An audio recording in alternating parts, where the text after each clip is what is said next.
Good morning, everyone. Here for another Clear Mountain Monastery Dharma Talk, Dharma Reflections. It's nice to see some people tuning in, and turning in, hopefully. So we can begin the morning with the traditional homage to the Triple Gem. Namo tassa bhagavato arahato samma sambuddhassa. Namo tassa bhagavato arahato samma sambuddhassa. Namo tassa bhagavato arahato samma sambuddhassa. Buddhang dhammang sanghang namasami. So, this is the 6th installment of commentary and reflections on various parts of the Sabbasava Sutta, which is the second discourse of the Majjhima Nikaya. As we've mentioned in previous weeks, this discourse mentions 7 different ways that the Buddha gave for abandoning unhelpful, unwholesome kind of stains of the mind, what he calls asava. And these are abandoning by seeing, abandoning by restraining, abandoning by using, abandoning by enduring, abandoning by avoiding, which is going to be the topic for this morning's reflections, and then abandoning by destroying, and abandoning by developing. And it's that last one, abandoning by developing, which is what most people who are somewhat new to Buddhism think about when they think about Buddhist practice, is that this the word is bhavana. So that's the word which is translated as not just development, it literally means cultivation, but it also means and is translated by meditation. So many people think this is basically just a one-trick path.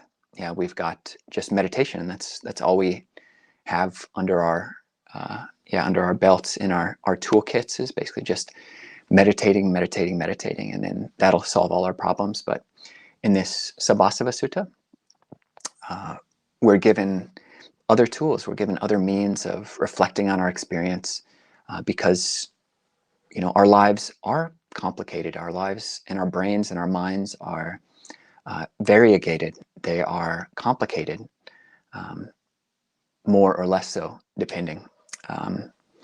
I know mine can be fairly complicated at times. So yeah, our discussion will be about the abandoning by avoiding. And in YouTube, we've got both a link to the discourse in English and in Pali, and we also have an excerpt, which is what we're going to be going over. And I'll just read that now. So these are the asavas, or the taints, to be removed or be abandoned by avoiding. So what taints, what asavas, what mental blemishes, what stains, practitioners should be abandoned by avoiding? Here, a practitioner, reflecting wisely, avoids a wild elephant, a wild horse, a wild bull, a wild dog, a snake. They avoid a stump, a bramble patch, a chasm, a cliff, a cesspit, a sewer.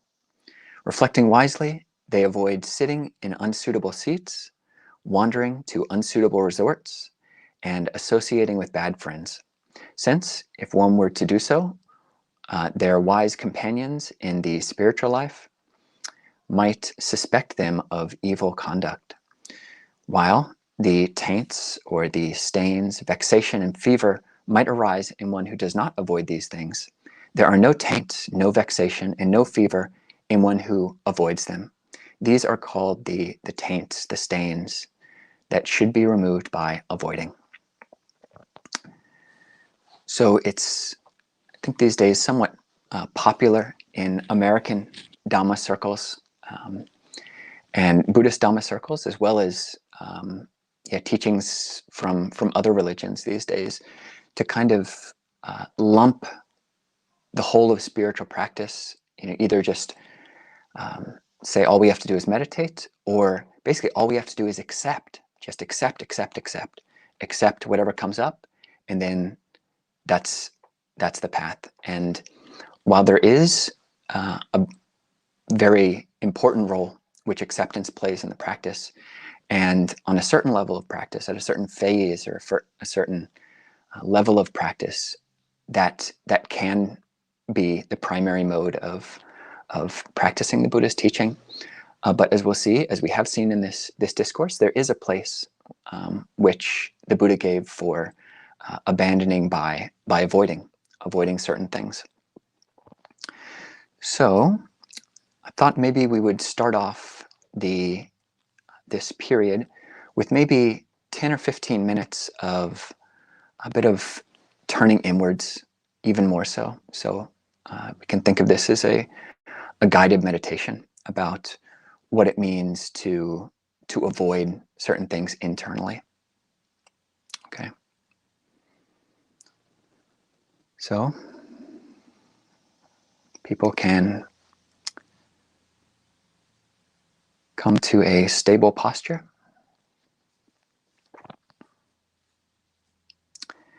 And there are postural states. There are states of the way that we let our body behave, the way we let our bodies be in the present moment, which can be avoided and which can be engendered or supported. And so with regards to the posture, which has correlates on the level of mental states, you want to sit upright, but you want to avoid leaning forwards. On a mental level, this can be similar to the movement of the mind into the future. So rather than leaning your body forward, rather than allowing thoughts of the future, what you need to do today, what you need to do tomorrow, rather than just following those things, you can avoid following those things. In that list of different things the Buddha gave to avoid, we can think of these as being the mind that moves forward is like a wild horse, or it's like a stump. It's just constantly running. And yeah, this can be a hindrance in our path. This is a hindrance if we are trying to maintain presence in the present. So we sit up and we don't lean back.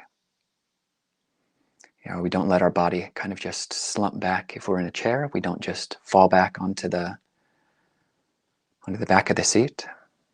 But similarly, in the mind, we don't fall back and start proliferating and chewing over and bringing up, dredging up, going over all of these things from the past that happened. What happened this morning, what happened yesterday, what happened last year. Random thoughts come up, but we maintain our inner posture upright. Similes again, it's like a wild horse, just as the mind can jump forward, can trot and gallop and canter, depending, into the future. Similarly, it can go just as fast into the past. It's like a bramble patch. We've got all these associations and memories of the past, which we're here in the present. Our body's upright and we're paying attention to our meditation object. For many people, that's the breath. But really, the body and the breath are so intimately connected that to pay attention to the breath is to pay attention to the body, and to pay attention to the body is to pay attention to the breath. So you can foreground or background either one of these, but If this is our focus, that's what we're paying attention to, not the errant thoughts, the out of control and wild thoughts that just gallop on or gallop back, run back.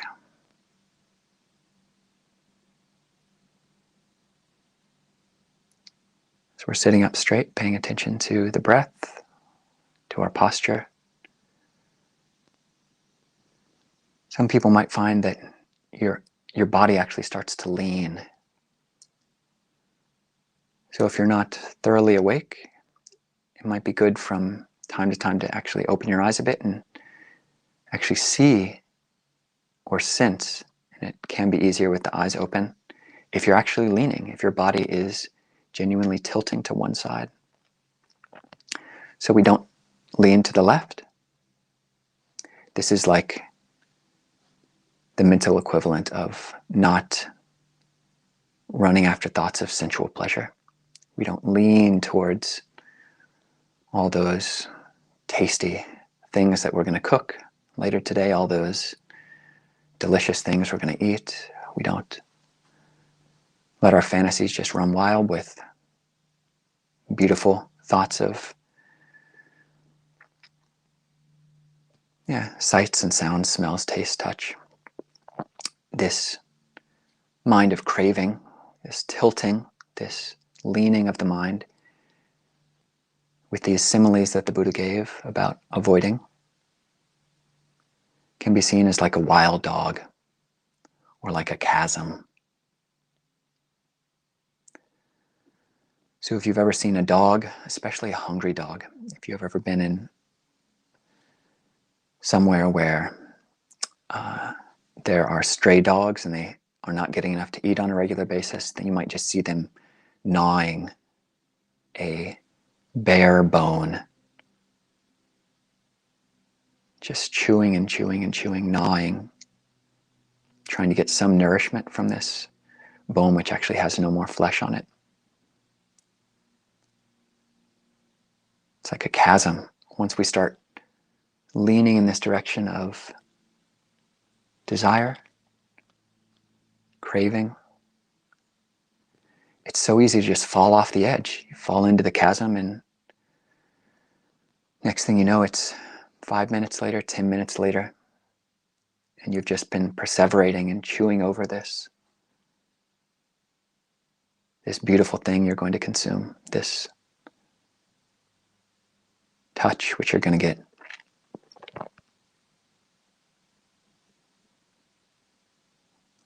So we're upright, paying attention to the body, paying attention to the breath, every in-breath and every out-breath. And we take stock. Are we leaning to the right? Is our body, is the upper half of our body just leaning, tilting, bending to the right? This can happen, especially if you're used to meditating with your eyes closed. Really, the felt sense, the proprioceptive sense of the body, the interoceptive, the internal feeling of the body, is often not actually in line with how the body is actually situated. So you might think you're sitting up straight, but you're actually bending one way or the other. So we don't bend right. This is, again, just for purpose of comparison, this is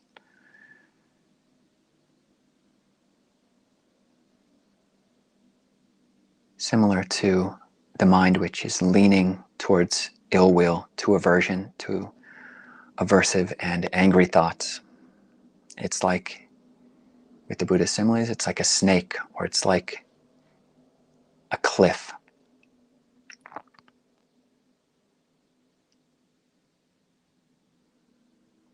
You're thinking about how someone wronged you, or are you going to get back at them? You're thinking about how annoying it is that someone's got the TV on in the background, or that it's too hot, or you've got bugs near you. Or this guy on the screen just won't stop talking. You're trying to meditate. and aversion comes up. It's like a snake. This is the snake mind, the serpent mind, which is nothing against snakes. They can be beautiful creatures, but they can also become angry and bite. And that's really what ill will is doing. Although when you're just sitting here, your ill will is not biting anyone else, you're just biting yourself. You're biting your own teeth. This is a cliff. You've fallen over. You don't know how to stop the negative momentum of fault finding and criticism. But realizing it, this is snake mind, this is cliff mind. I've fallen over the cliff. This is ill will, this is aversion. Just coming back to the breath, coming back to the upright posture.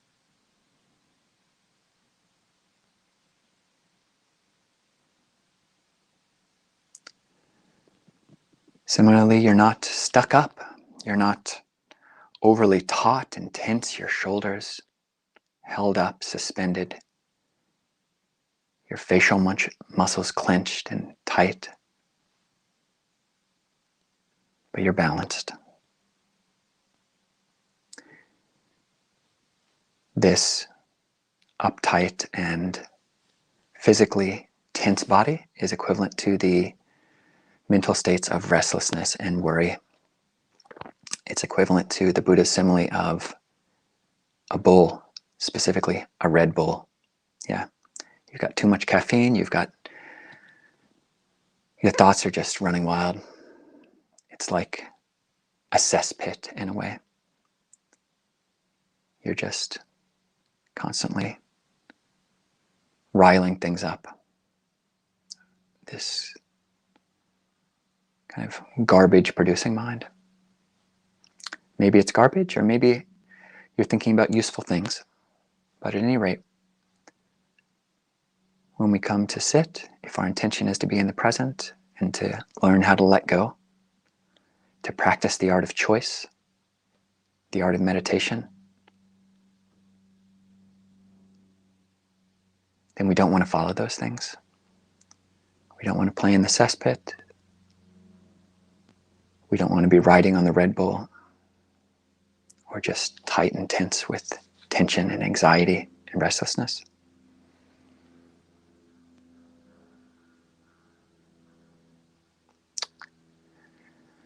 And as we balance the body, paying attention to the breath, we also don't want to slump. Meditation, although it is a practice of tranquility, is not a practice of just letting go in the American sense, or letting it all hang out, basically just slumping and slouching and more. Although you might think that your mind is peaceful, your mind is actually just in a dark and depressing, in the sense of further and further collapsing. You're in a collapsing state. And this, when the body starts slumping like this, that's a usual indicator that the mind has gone in the direction of sloth and torpor. It's like a wild elephant. It's heavy, bulky. Boom. Heavy mind. Or it's like a sewer. Yeah. A sewer is both underground and algae, and who knows what is going on in the surface and underneath the water in the sewer. So we sit up and we're balanced, paying attention to our object, not leaning in any direction, not stuck up, not falling down.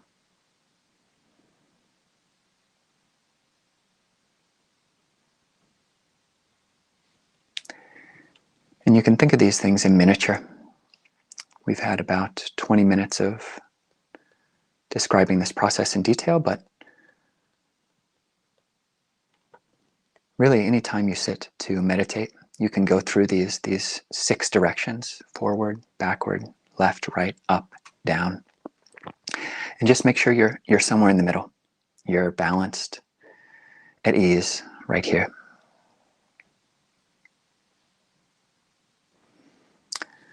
So that was nice. So those are inner ways of avoiding, which the Buddha would praise. Your people are welcome to certainly keep your eyes closed and keep maintaining your balance in that way, or to open your eyes and engage with your environment. This teaching on abandoning by avoiding, though, it's not just about internal qualities. We gave instances where these different animals or these different natural dangers or animal dangers can kind of how they might manifest as mental states. But the Buddha was talking just on a practical level as well. And these are the dangers which someone would be likely to meet in 2,600 years ago in India. You've got dangers from animals in the forest or even in the cities, and you've got natural dangers that you have to avoid. And then the third class of things which the Buddha suggested are useful to avoid are, reflecting wisely, one, avoid sitting in unsuitable seats, wandering to unsuitable resorts, and associating with bad friends, which, if you were to sit with them, then your companions in the spiritual life, or your good, basically your friends with good habits, the people who you want to be hanging out with, they might say, I wonder what he's doing in the brothel, or I wonder what he's doing in the casino, or who knows what. And just at the outset, we mentioned before meditation that there is a lot of emphasis these days on the importance of allowing, not avoiding anything. You don't want to avoid anything. You just want to accept. That's what Buddhism is all about, is what many people believe is just accepting. This person comes, that person comes, walking by a cliff, I'm just equanimous, and that's all the path is about. And if you're talking about avoiding, then you clearly don't understand the path. And if the Buddha is purportedly talking about avoiding, then it's probably a later addition, which is probably not actually the Buddha's words, but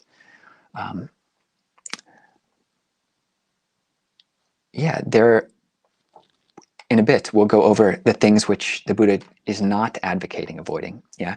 We're not saying that the whole path is avoiding. We're just saying that the whole path is not accepting of every situation that you have control of. It's kind of like the serenity prayer, to be able to accept the things that you can change, that you cannot change, and to practice with the things that you can, and have the wisdom to know the difference. That's a very Buddhist maxim as well.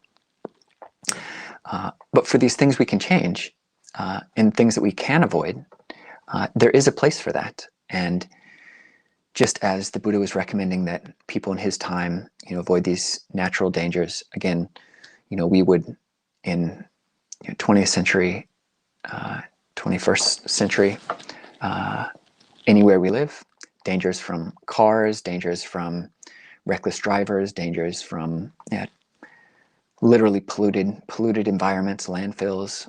These are things which people in the time of the Buddha didn't have to be aware of and be careful of. But for the most part, that's mostly just common sense.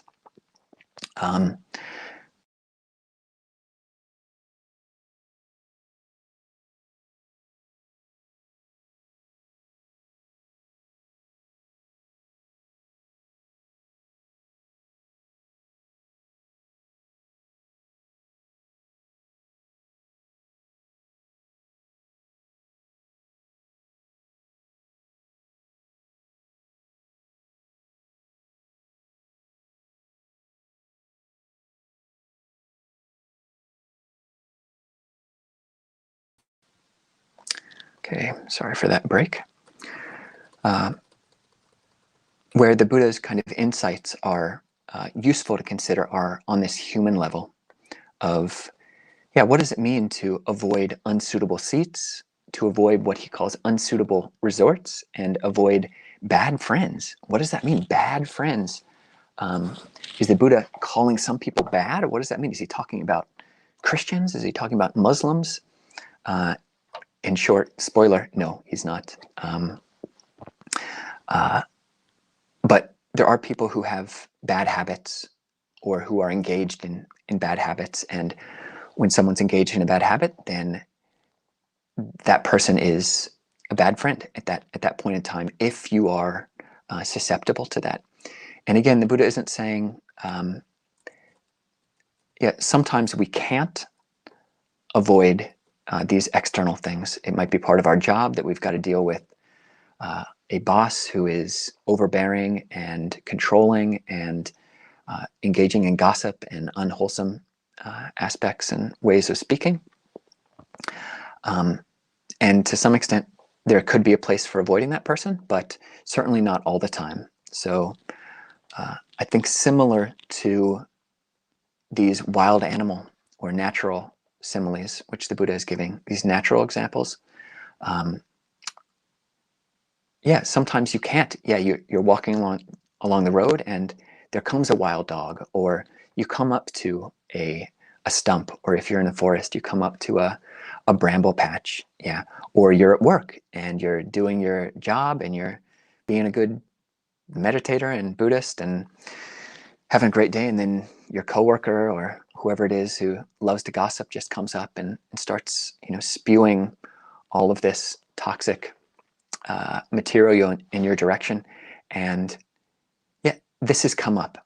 This has entered into your world. So what do? How do you avoid this? And you need to find creative ways to do that.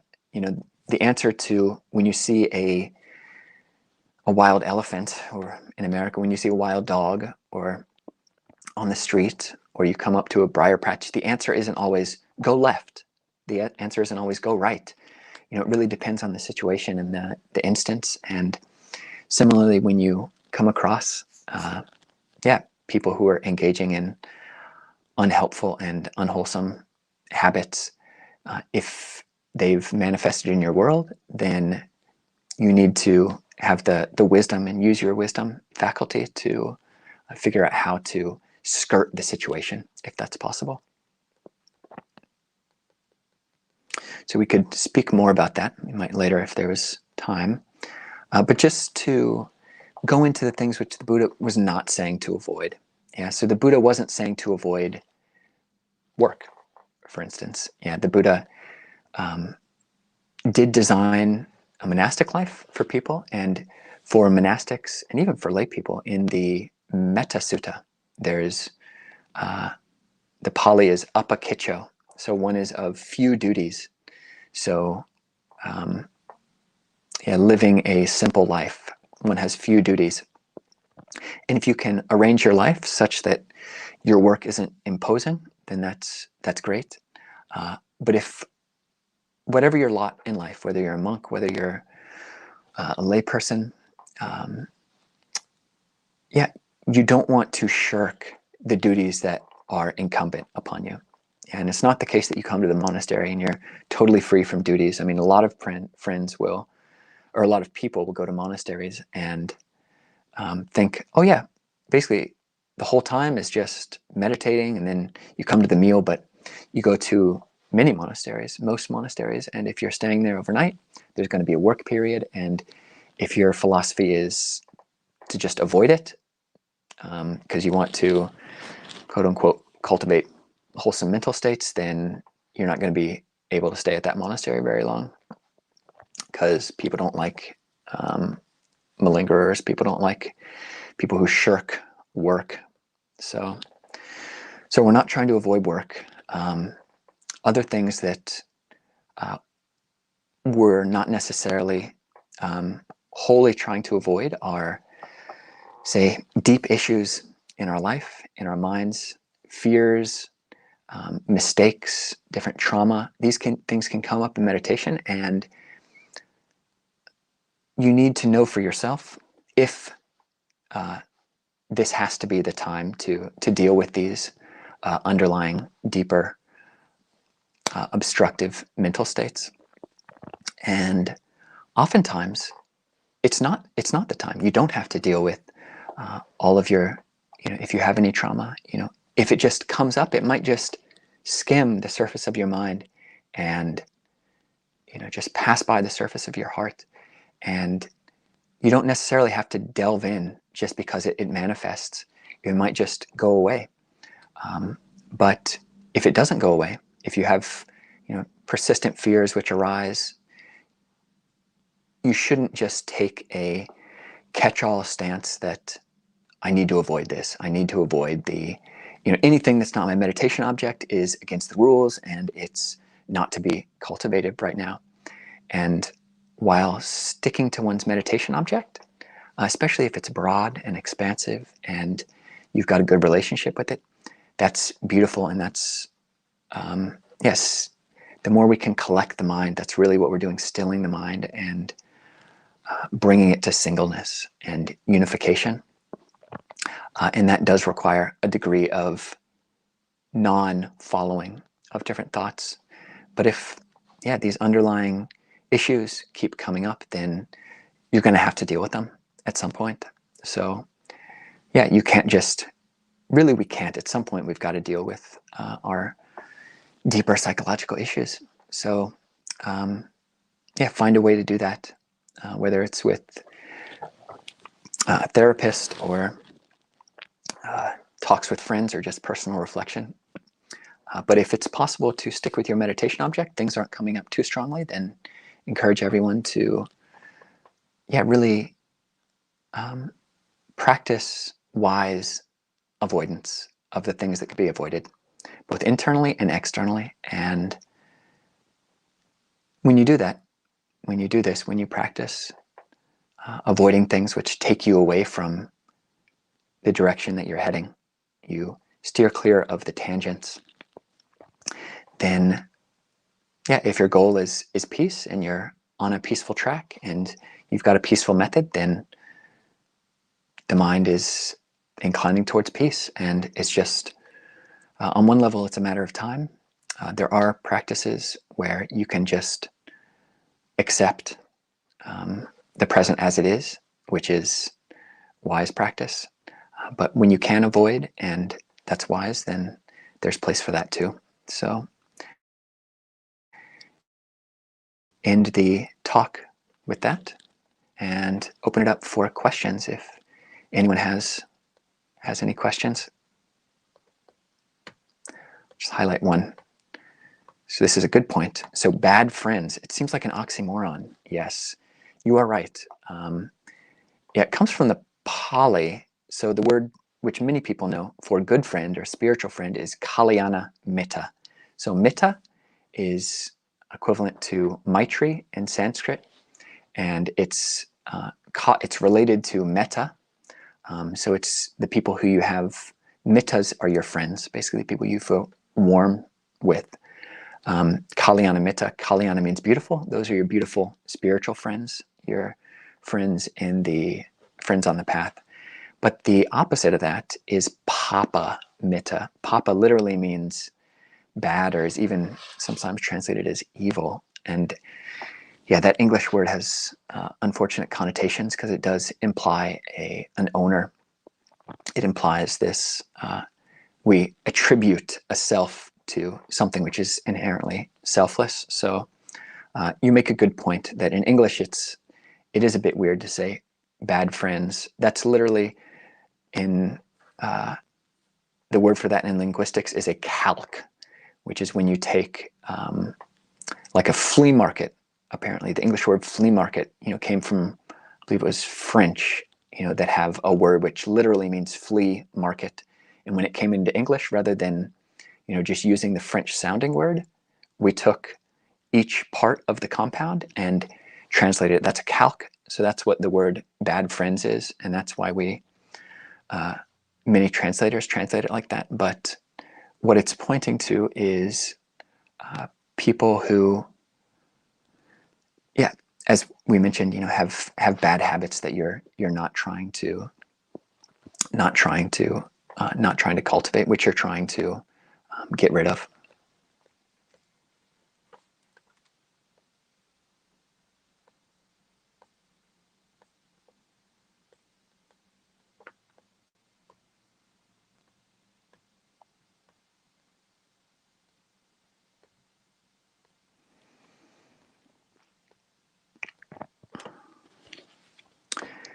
yeah, so if anyone has any questions, we can keep going with that. Or I can also maybe dive into a word which comes up in that same passage about bad friends. So reflecting wisely, one avoids sitting in unsuitable seats or wandering to unsuitable resorts. So what does that mean? Does that mean like, going to Disneyland when you should be going to Disney World? Or, it's not the English sense of the word resort. The Pali word is gochara.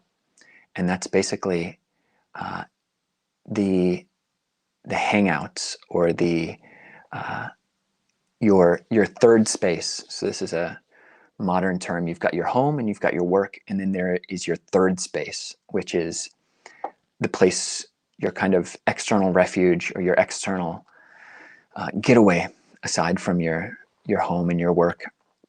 And that's what's meant here by resorts. So what is a unsuitable resort? In the Abhidhamma, actually, there's a definition in the sutras. In the suttas, there is not a definition. It's just this word comes up often, is that one is said to, when they're practicing, it's a part of morality or a part of ethics, is that one is skilled in knowing the proper resort. They're skilled and accomplished in where their range, in their where they go to. But in the Abhidhamma, it's defined as follows. So there is a proper range and there is an improper range, which in this context is improper range. Okay. So there is the case where a certain, and it's talking about monastic terms here, where a certain bhikkhu, a certain monk, has taverns as their range, or they dwell in unbecoming association with kings and kings' ministers, sectarians or sectarian disciples, or they associate with, frequent, and attend to families who are without faith or conviction, who are abusive and rude, who wish loss, harm, discomfort, and no freedom from the bondage of samsara for monks and nuns and male lay followers and female lay followers. This is called improper range. So it's a very technical description. So as monks, we're supposed to avoid going to taverns. Also on this list, I didn't read it, is brothels. Like monks, our first rule, we've got lots of rules, but the first one is celibacy. So if we were to go hang out at brothels, then yeah, that would be problematic, certainly on a PR level. That said, the Buddha was very wise, and he didn't just totally cut off certain people with certain professions. Yeah, he did have students who were alcoholics. He did have students who were prostitutes, concubines, and he would still teach them. It's just in this context that monks are to avoid going to these places because it's unseemly. And similarly, if you're married, maybe you don't want to go to a strip club. I don't know. For monks, again, we have rules about sobriety. So we don't drink, we don't smoke, we don't use intoxicants, and that's why we avoid taverns. But that said, even on Ukiah alms round in Ukiah, where we go from Abhayagiri, there is the Ukiah brewery, and I think the owner saw us one time and said, "Oh, really inspired, would love to offer you some food, just come any morning." So for a long time, I'm not sure these days with COVID if they're still offering, but yeah, that was a regular stop, and we'd go in. There was nobody there since we're going on alms round at 9 in the morning except for the cooks, and the cooks would see us, and then they'd be happy to see us. They'd get some carrots or whatever they were making and put them in our bowls, and that would be our meal, and then we'd chant, and then they'd receive the blessing. And yeah, so it's taverns, and these places are not inherently problematic, but it's just there's a tendency, or different places have different activities that go on in them. And yeah, so as monks, we don't go to these things. The next several clauses, yeah, so monks avoid association with kings, kings' ministers, sectarians, and sectarian disciples. So this is a big point. Yeah, monks, in Thailand, it's illegal. Like, monks just can't get involved with politics. I think it's somewhat of a different situation in Sri Lanka. But yeah, largely we do have rules as monks about getting too close to people in power. And because when you do that, power kind of attracts people who are searching for power. And when you start inclining towards those people, associating with such people, then yeah, other people get jealous and can start working towards your demise. So watch out. So we've got another question. Ajahn, would you elaborate on vexation from the sutta, how it manifests, etc.? I might have missed the meaning. Thank you. You did not miss the meaning. I didn't go very much into it. Yeah, I really like these translations as well. This is Bhikkhu Bodhi's translation. And many of the words that Buddha used were not, he didn't, define them, certainly not within most discourses, but you can get a flavor for how different words appear. So taints is asavas, so the outflows, the inflows, the stains, the effluents, the influxes, etc. Vexation, I believe, is vigata. V is the prefix, which means it can be an intensifying prefix, or it can be a prefix of separation. And gat is the root of a word which means to kill or to slay or to punish or to make suffer. So that's the etymology of vigata, or what we're translating here is vexation. So it's basically, this final line, the taints, vexation, fever, which might arise in one who does not avoid these things, doesn't arise when you avoid them. This is referring to mental states, so it's not talking about intensely killing anyone else, but it's avoiding the inner slaughter, or the inner flagellation that we habitually engage in without realizing it. Yeah. So I know for me, throughout the day, it's fairly predictable that my mornings will be, my mind is at its most clear. And then throughout the afternoon and then into the evening, I become more and more kind of mentally dull. And when the mind is dull, and by that I mean kind of lacking in sati, or lacking in mindfulness, it's easy to just go to a default mode. And in this default mode, depending on who you are, your default might be bright mind states, or it might be self-afflictive mind states. So yeah, you might just find, that you've been on autopilot for the last half hour, or the last hour, or the last 2 hours. And that autopilot isn't just like a baseline, equanimous, neutral mind state. For many people, it can be, you're internally vexing yourself on a subtle and active level as your default. So yeah, vexing, or just I think flagellation. So this is like the term for when someone is literally, punishing themselves, like with a whip or something, as a, in some spiritual traditions, that's a practice, as you like purify yourself through self-flagellation. That's not a Buddhist practice, and that can just be the way that we go about things, is by just finding fault with ourselves, finding fault with others, and vexing ourselves, vexing others. The English word does have connotations of questioning, and I think that's good. I don't believe it has, it totally fits in with the original Pali of vigata. But yeah, when you're vexing, you're just perplexing yourself. Earlier in the Sabbasava Sutta, the Buddha gives a list of different questions which just lead to this vexation, this internal questioning and pondering, like, do I really exist? Or what am I? Or who am I? Or, what was I in the past? Or, what, having been what will I be in the future? And these kind of endlessly proliferative questions, which are vexing in the English sense of the word. And fever is one I like as well. That's the next word.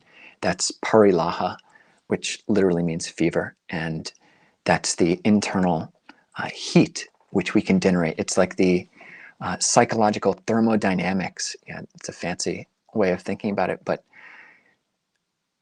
I've never seen any studies like this, but I wouldn't be surprised if when lust arises, that there is a actual temperature change in the body. Maybe the heart starts pumping faster, the blood is moving more quickly, the temperature rises, but certainly there's a felt sense of flush, of redness, of heat, of fever, which comes about when we are engaging in various different unwholesome mind states. So the taints, the vexation and fever. For me, those words are really helpful because I can see them and even feel them in myself. And oftentimes you can feel them before you can see them in your mind. So you just notice, God, why am I so hot? God, it's so hot in here. And you start feeling that, and you look internal, like, oh yeah, I've actually just been fantasizing about whatever for the last 15 minutes, or oh yeah, I've just been thinking about how I want to destroy that person for the last 5 minutes. So and oh yeah, I can cool down the body. I don't need to think like that. So, and similarly, just vexing, mentioned this before, but like the omega sign, which can, the Greek letter omega, which is like a horseshoe, which can just like appear, as you become more and more kind of concentrated on figuring out whatever problem you're trying to solve in your own mind. You get this omega sign in your forehead, and that's a physical indication that your mind is off track. So you're obsessed with some idea that maybe you don't need to be obsessed with. So good questions, good friends. So I think we'll end it there and say thank you to everyone who tuned in, and hope you all have a good rest of the day, good rest of the weekend. Tanisabo will be doing the Monday evening talk through Clear Mountain Monastery YouTube page. And until then, I hope you all are able to avoid the things which are avoidable and which are not helpful, and the things which are avoid the avoidable and be smart with the unavoidable. That's the summary. So wish you all well, and yes, see you later. Have a good day.